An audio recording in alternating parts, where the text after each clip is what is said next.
బంగారం ధరలు మళ్లీ వరుసగా పడిపోతున్నాయి. ఇవాళ కూడా బంగారం ధరలు తగ్గాయి. వరుసగా రెండో రోజు కూడా గోల్డ్ పతనం కావడంతో ఇదే ట్రెండ్ కొనసాగుతుందా అని ఇన్వెస్టర్లు గమనిస్తున్నారు. ఈ క్రమంలో మార్చి 13న దేశీయ, అంతర్జాతీయ బులియన్ మార్కెట్లలో బంగారం, వెండి ధరలు ఎలా ఉన్నాయో ఇప్పుడు చూద్దాం. 24 క్యారెట్ల బంగారం ధర ₹980 తగ్గి 1,61,240 వద్ద కొనసాగుతోంది.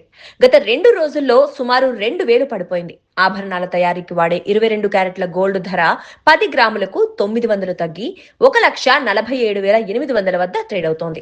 ఇక 18 క్యారెట్స్ గోల్డ్ 740 తగ్గి 1,20,930కి చేరింది.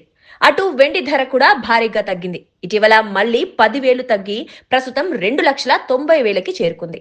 అటు మల్టీ కమ్యూనిటీ ఎక్స్చేంజ్ లో కూడా ఇవాళ ధరలు తగ్గాయి. గోల్డ్ ఏప్రిల్ ఫ్యూచర్స్ 0.11% అంటే 171 తగ్గి 1,60,100 వద్ద ట్రేడ్ అవుతోంది. సిల్వర్ మే ఫ్యూచర్స్ 0.23% అంటే 609 తగ్గి 2,67,353 వద్ద ట్రేడ్ అవుతోంది. అంతర్జాతీయ మార్కెట్ లో కూడా గోల్డ్, సిల్వర్ ధరలు ఒకే రేంజ్ లో కొనసాగుతున్నాయి. ప్రస్తుతం ఒక ఔన్స్ గోల్డ్ ధర $5,106.99 వద్ద ఉంది. ఒక ఔన్స్ సిల్వర్ ధర $84.45 వద్ద ట్రేడ్ అవుతోంది. సాక్షి టీవీ ప్రసారాలను నిలిపివేయటం చట్టరీత్యా నేరం.